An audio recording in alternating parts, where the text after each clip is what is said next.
Bonjour à tous, merci de nous rejoindre sur ce webinaire Revisto 5 pour les nuls.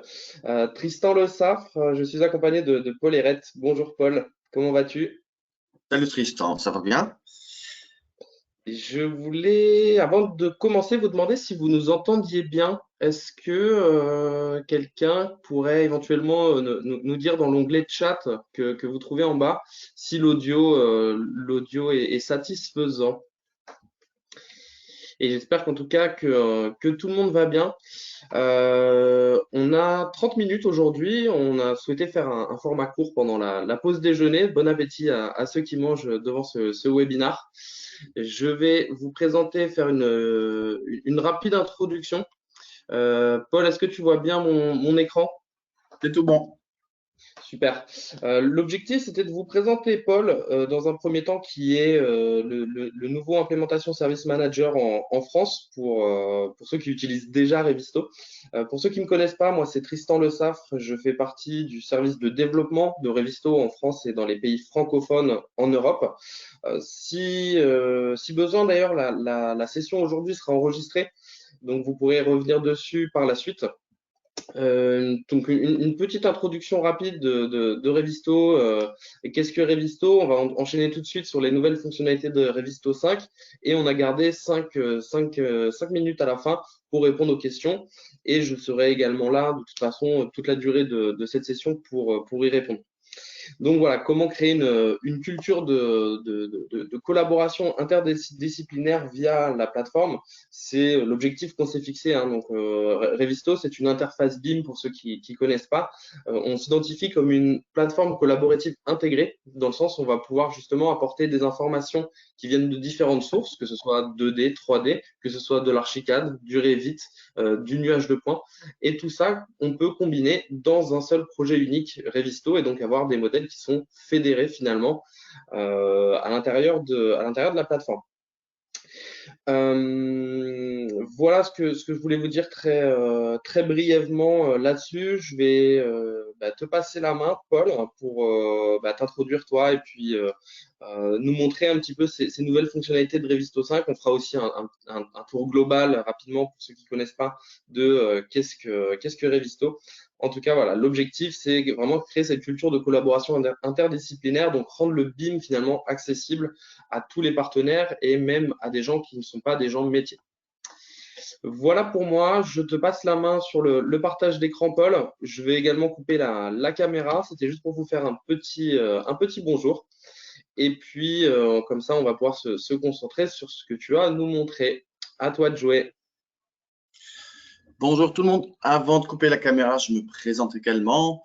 Ça fait 1 mois et demi que j'ai rejoint Revisto. J'ai pas mal travaillé sur la maquette numérique. Je suis formé comme architecte à la base et j'ai un peu étudié aux États-Unis. Et en rentrant à Paris faire mon diplôme, j'ai après intégré une start-up américaine, Guéry Technologies, qui porte le nom d'un architecte qui, à l'époque, il y a une quinzaine d'années, avait cette intuition de s'accaparer un petit peu ce savoir-faire, où on a donc à l'époque mis en place la maquette numérique sur la Fondation Louis Vuitton, et on a mis en place un petit peu tous ces procédés de collaboration avec la 3D et aussi avec la 2D, et un petit peu tout ce qu'il faut faire pour accompagner les entreprises jusqu'à livrer un projet sur site. Et depuis, j'ai continué avec ma casquette architecte un petit peu à Londres, puis je suis revenu ici maintenant en Suisse, où j'ai intégré Revisto pour revenir du côté software, logiciel ou support aussi, euh, avec Revisto. Donc aujourd'hui, je vais m'efforcer de vous montrer pourquoi je, et puis nous pensons aussi que nous pouvons avoir quelque chose à dire dans le BIM, la maquette numérique, en faisant un petit tour d'introduction de cette interface. Alors, je vais partager mon écran. Est-ce que c'est bon? Non, pas encore. Voilà.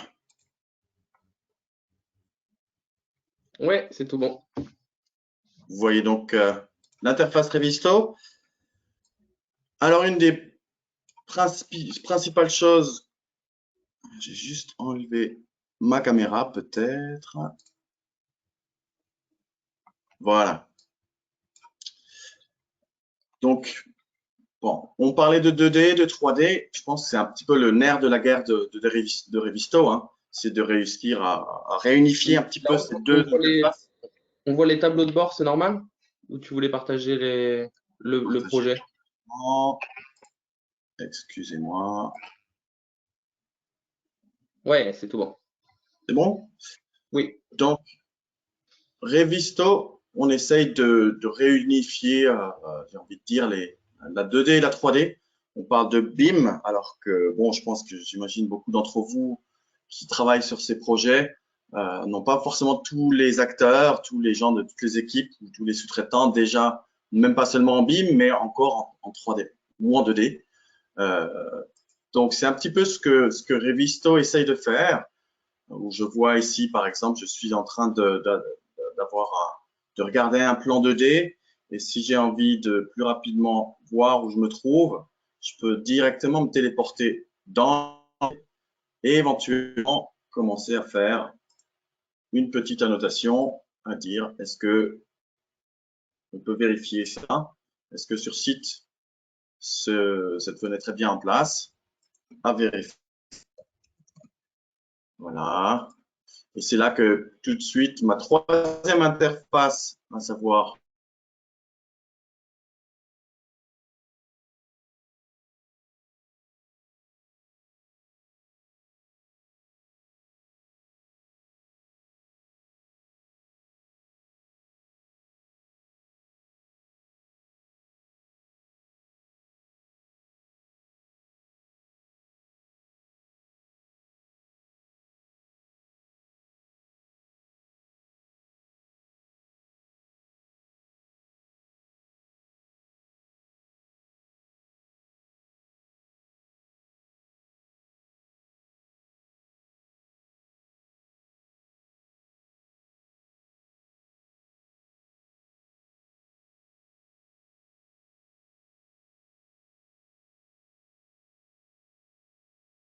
et revenir dans ma 3D avec ce plan qui est en superposition et ainsi de suite. Continuer à faire mon inspection. Je peux allumer aussi tous mes problèmes que je peux voir ici en transparence derrière. Donc voilà, j'ai un peu tous les outils, toutes les choses dont j'ai besoin pour aller un petit peu à la chasse aux 7 erreurs ou voire plus. Ok, donc ça c'était un petit peu l'introduction. D'un point de vue technologique, on se trouve bien évidemment dans un outil comme beaucoup d'outils aujourd'hui sur le cloud, où on va avoir différentes versions, hein. La plateforme nous permet de se rappeler en fait, qui sauve quoi et quand, et de revenir à une version, se fait de quelques clics. Pour envoyer ou sauvegarder, on va se synchroniser avec les serveurs. On peut bien évidemment partager le projet, on vient inviter tous les gens intéressés de différentes équipes. Bien sûr, on va attribuer des droits différents à chaque personne, lecture seule ou pas d'accès du tout, ou lecture-écriture. On peut avoir un niveau de contrôle de granularité qui va à juste l'option près. Euh, comment on se branche aussi à vos GED ou au CDE, à savoir que Revisto n'est pas un CDE, un Common Data Environment, ou un environnement de données communes. Beaucoup de gens font un petit peu la confusion. Revisto tente justement de fédérer un petit peu tous ces modèles, toutes ces informations, et on va pouvoir venir, si vous utilisez pour votre 2D par exemple, ou votre 3D aussi, se connecter à 3 plateformes principales que vous allez avoir, 3 CDE, à savoir BIM 360, Box et Procore. Ça, c'est beaucoup de nos clients américains qui utilisent. OK. Dernière chose, vous avez un fichier d'aide ici, voilà, qui va vous permettre de très rapidement pouvoir accéder aux aides si vous avez des questions un petit peu sur le logiciel. OK, je reviens un petit peu donc à ma 3D. Revisto a été pensé d'une manière que tout type d'utilisateur va pouvoir utiliser, que ce soit les utilisateurs qui plongent pour la première fois même dans la maquette numérique, j'ai envie de dire, où vous avez une interface simplifiée telle que je l'ai ici, ou des utilisateurs plus chevronnés. Avec les 3 petits points à droite, je peux agrandir mon interface et avoir plus d'options. Donc, toutes ces options que vous voyez là en haut, c'est les options qui concernent la partie I ou information de l'acronyme BIM, qui est un petit peu le nerf de la guerre. Et c'est donc ce que je vais tenter de vous montrer dans quelques minutes. Vous savez à quel point l'accès à toute cette marée d'informations est. Et donc, je vais essayer de vous montrer tout ça au fur et à mesure. Tout en bas, vous avez toutes les options qui vous permettent de montrer, revenir à l'écran de départ, etc., etc., etc.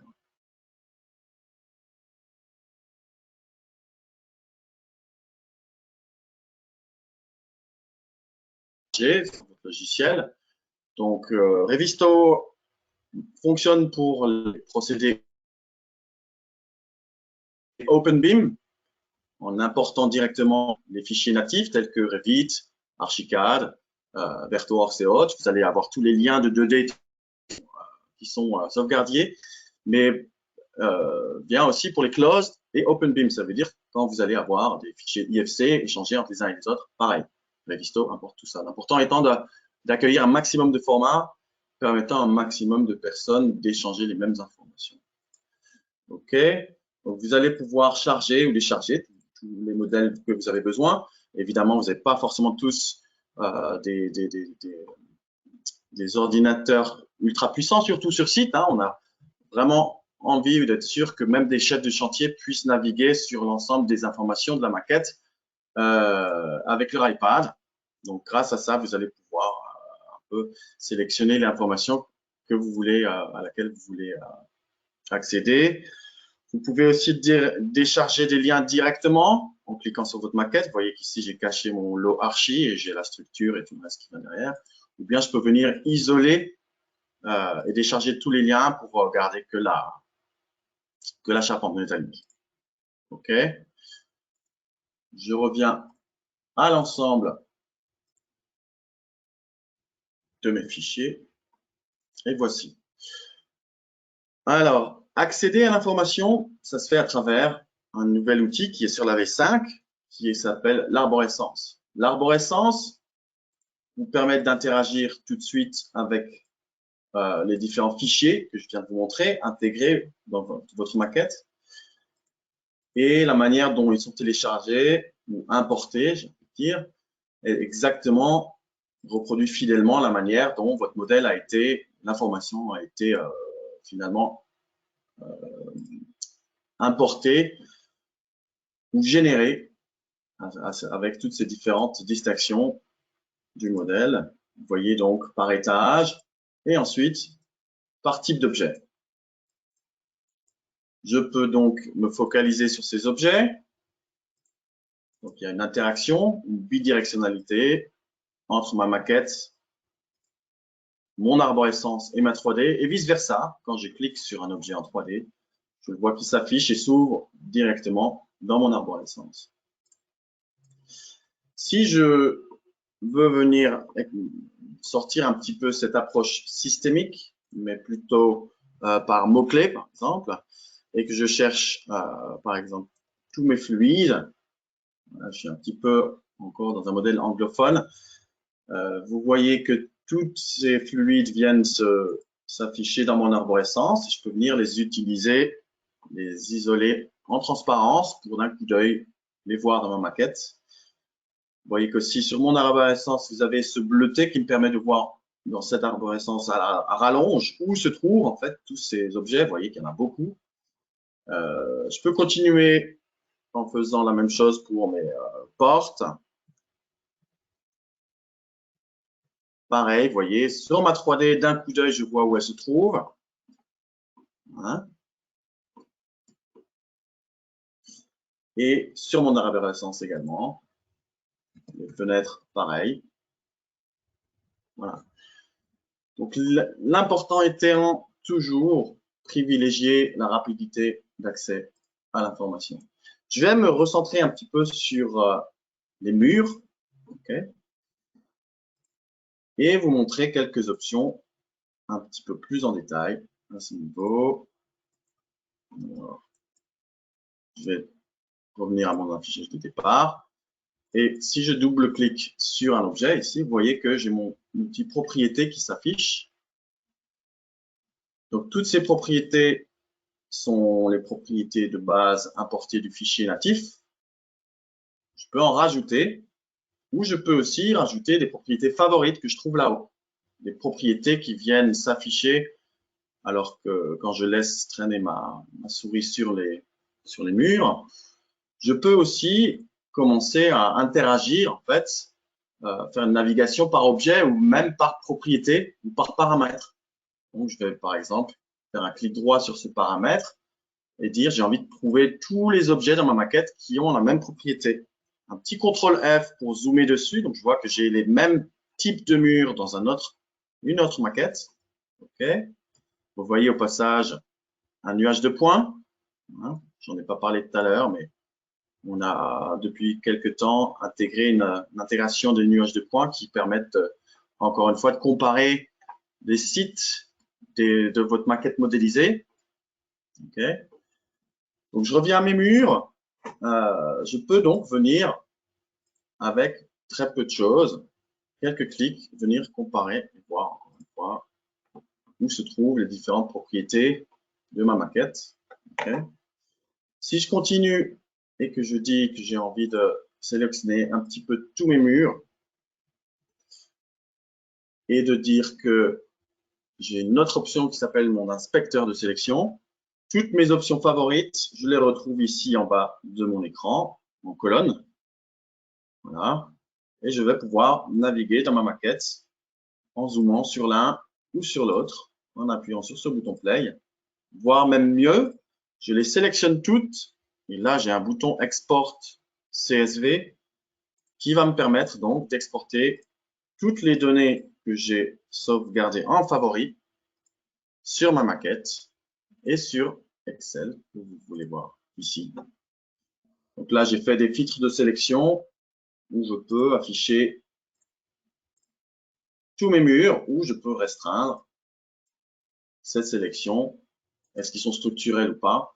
Je ne vais pas vous faire une démo d'Excel. Encore une fois, vous allez pouvoir venir trier, faire un petit peu du sens avec toutes les informations que vous avez sur votre maquette.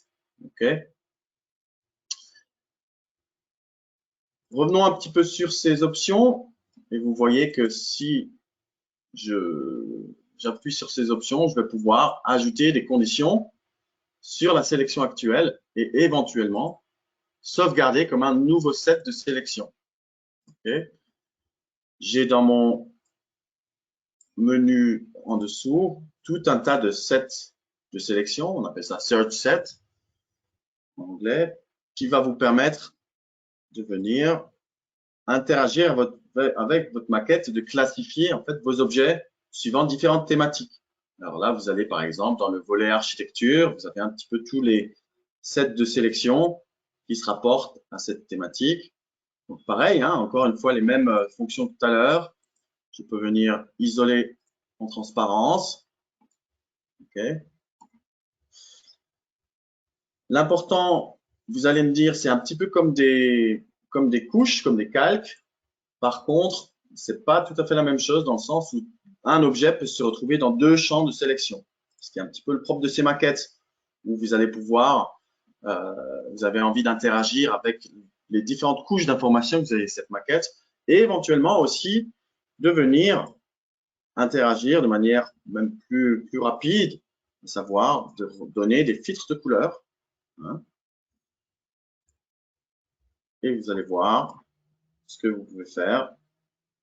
Par exemple, ici, une fois que vous avez fait vos différents types de sélection, même Facility Management, vous voulez trouver où sont vos extincteurs. Hein, je vais venir isoler en transparence. Où sont vos extincteurs à eau? Je vais isoler complètement. Donc, vous avez toute une série d'options qui vous permettent au final de revenir et d'interagir, ou surtout d'un coup d'œil de voir votre maquette sous différentes manières, à savoir, suivant votre métier, hein, on essaye de se rapprocher du métier de chacun d'entre vous. Si vous êtes, par exemple, chef synthèse, vous pouvez programmer votre maquette qui s'affiche des couleurs suivant le lot ou la discipline ou le type d'objet que vous allez avoir. La personne qui s'occupe de la coordination ou de la synthèse des lots structures et fluides va pouvoir faire un affichage de ce type. Vous allez avoir les fluides et la structure qui s'affichent. Tout ça jusqu'à une personne qui s'occupe uniquement de la coordination du lot structure et de la passation de la maquette archi ou design au fabricant et de voir si oui ou non la maquette proposée par le fabricant est recevable. Et ainsi de suite jusqu'à une personne qui va s'occuper du chantier, un agent méthode, où on va pouvoir donner avec des options rajoutées sur le modèle, qu'est-ce qui est déjà posé ou quelles sont les dalles qui ont déjà été coulées en vert, qu'est-ce qui est en train d'être coulé au jour d'aujourd'hui en orange et en rouge, ce qui va être fait à l'avenir. Donc voilà, on essaye de donner différents outils permettant à tout à chacun de pouvoir interagir avec la maquette. Une autre chose étant que dans cette course à la démocratisation de l'information, on a bien sûr tous ces projets qui sont sur le cloud et donc on a cette interface dans votre navigateur Internet qui vous permet d'avoir des tableaux de bord hein, et donc de préconfigurer différents types filtres de vue de l'information, à savoir ici, je peux voir dans mes différentes équipes qui a encore des choses à faire, qui doit corriger ou faire des modifications. Je vois aussi combien de ces annotations sont ouvertes, en cours ou fermées, ou je peux même aller dans où il y a des différents tags. Quelles sont les annotations qui sont de type EXE, où sont les extincteurs de validation de plan, d'OPR, etc., etc. Donc ça, c'est un petit peu à vous de voir comment vous configurez vos dashboards. Vous allez pouvoir faire aussi des rapports, hein, de manière à chaque semaine ou chaque soir, après vos réunions de clash, envoyer un rapport à tout le monde, à vos membres d'équipe, mais aussi aux clients qui aiment bien avoir un peu de transparence. Donc, tout dépend comment vous mettez en place ces rapports, mais vous allez pouvoir mettre la 3D, la 2D, et ensuite, encore une fois, réouvrir sur Revisto votre PDF et arriver à l'endroit où vous avez envie d'être. Donc voilà, je pense qu'on a fait à peu près le tour. Merci de votre attention. Si vous avez des questions. Super, Paul. Mais écoute, merci, merci pour ça. Je vais ramener la caméra pour vous dire au revoir. On est dans les temps, finalement, c'est ce qu'on s'était fixé. On a pu du coup voir les dernières fonctionnalités de Revisto 5, donc qui étaient l'ensemble des recherches, le pouvoir, la possibilité de faire des modèles d'apparence, donc pouvoir changer l'apparence selon les conditions qu'on souhaite. Il y a encore beaucoup d'autres choses à explorer, donc n'hésitez pas si besoin, vous pouvez revenir vers nous ultérieurement. On se fera un plaisir d'organiser d'autres sessions également. Alors, je vois pour l'instant pas de questions. Je vais vous partager peut-être mon écran pour. Faut que je me remette présentateur. Juste pour vous partager nos coordonnées, si besoin. Donc, numéro de téléphone et email. En tout cas, on vous remercie beaucoup et puis on vous dit à très bientôt. Vous allez recevoir l'enregistrement également d'ici peu de temps et on reste à votre disposition si besoin. Merci beaucoup, Paul. Très instructif. Merci Tristan. Et puis, on se voit tous très vite. Et bon appétit pour ceux qui n'ont pas encore mangé. Bon appétit. À bientôt. Au revoir. À bientôt. Au revoir.